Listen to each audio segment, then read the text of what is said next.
ഇതെന്തിനാ ചാരായം തന്നെയാ അതേ കാപ്പിപ്പൊടിയോ? ചാരായോ? കാപ്പിപ്പൊടിയുള്ള ഞാൻ ചാരായം ഞാൻ അതേ കുടിക്കണ ഒന്നുകൂടെ ജനിക്കണം. നിന്റെ മുറിയൊക്കെ ഞാൻ ഒന്ന് വൃത്തിയാക്കി. അയ്യോ, ബോട്ടിൽ ആർട്ട് ചെയ്യാൻ വേണ്ടി ഞാൻ എടുത്ത് വെച്ചേക്കണം. ഇത് ഇത് ബിയർ എന്ന് വെച്ചാൽ മറ്റേ കരടി ഇത് കരടി കൊടുക്കണ മരുന്നാണ് കേട്ടാ. കരടിക്ക് എന്താ വയ്യ.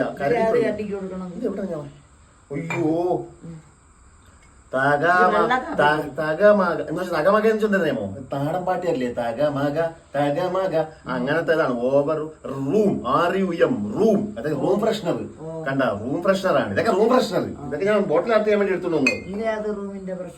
അയ്യോ ഇതെന്തരാ BA കരടി ഇതും കരടി കൊടുക്കണേ. അത് മലയാളത്തിലുള്ള കരടിക്ക്, ഇത് ഇംഗ്ലീഷുകാരൻ കരടിക്ക്. ഓ ഇത് വെടക്ക എന്തര കോവയ്ക്കെന്ന് പാവയ്ക്കെന്നൊക്കെ പറയില്ലേ, അതുപോലെ വെടക്ക എന്തര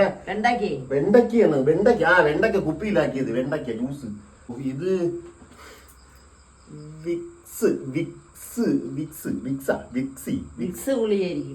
ആവി പിടിക്കാൻ. ഓ അമ്മ ഇതിങ്ങനെ ഒഴിച്ചിട്ടേ ഇങ്ങനെ ആവി പിടിക്കണം. നല്ലതാണ് വിക്സ്. ഇത് ആവി പിടിക്കണം. അമ്മ എന്റെ തെറ്റിയിരിക്കണം ഇതൊക്കെ.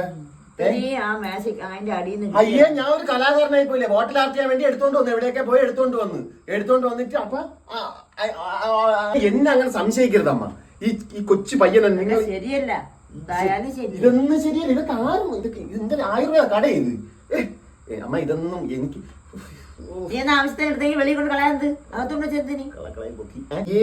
അല്ലാതെ ഞാൻ അല്ല ഈ കളർ പോയി ഞാൻ കുടിക്കും. ഇതെന്തരുത് ഇത് കാപ്പിപ്പൊടി. ഇത് കാപ്പി നമുക്ക് ചിന്തിക്കാൻ കൂടി വയ്യ. ഞാൻ എങ്ങനെ ചെയ്യൂ? കണ്ട കുടിയന്മാരൊക്കെ റോട്ടി കളഞ്ഞേക്കണത് ഞാൻ പോയി എടുത്തോണ്ട് വന്നു. റോട്ടിൽ എല്ലാരും കുറെ കുപ്പി ഇങ്ങനെ കളഞ്ഞു. ഇത് പക്ഷേ ഇത് നിറച്ചു വെച്ചിരുന്നമ്മ. നിറഞ്ഞിരിക്കാൻ ഒരു വഴിയില്ല. അതൊക്കെ ഞാൻ തീർത്തില്ല. അതൊക്കെ അവൻ തീർത്തല്ലേ എന്റെ തന്നത്. അയ്യേ കൊള്ളാം. മേലാല് ഇതിനകത്ത് ഒരു സാധനം കണ്ടുപോകരുത്. ഇല്ല അല്ലെങ്കിൽ ഞാൻ അവിടെ നിന്ന് ഇറക്കുന്നില്ല. കല ഇത് എന്നാ കൊച്ചിലെ മുളയിലെ നുള്ളി എന്നാ അത് എന്നാ. അയ്യേ അപ്പൊ നുളയിലെ മുള്ളി കളഞ്ഞുകൊണ്ടാണ് ഞാൻ വളരാത്തത്. അല്ലെങ്കിൽ എന്തൊരു കലാകാരനാവളെ. എല്ലാ തള്ളമാരും ഇങ്ങനെ തന്നെ. അമ്മക്ക് വിഷമായി എന്നെ ഇങ്ങനെ പറഞ്ഞേന്. എനിക്കൊരു വിഷമം. അമ്മക്ക് വിഷമുണ്ടല്ലേ അമ്മ എന്നെ പറഞ്ഞേല്? എന്നെ തെറ്റിദ്ധരിച്ചല്ലേ അമ്മ? മാപ്പൊന്നും പറയണ്ട പോട്ട്. മാപ്പൊന്നും ഞാൻ കോപ്പ് പറയാൻ പോണു.